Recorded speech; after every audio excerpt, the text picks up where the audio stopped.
everyone, this is Cindy Crane the Heart, and I'm back really quick. Just thank you to everyone for commenting and participating in my Halloween giveaway. So before I announce the winner, just know that I'll be having more giveaways.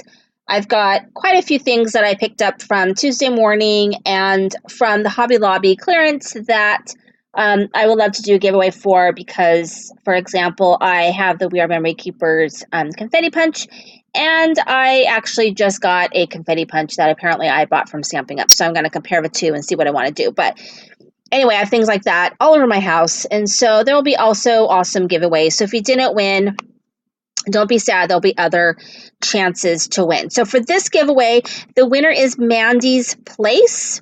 So Mandy, if you could email me at scoop71@yahoo.com, that would be great so that I can mail your prize out to you. Thank you so much to everyone who participated. I appreciate you all.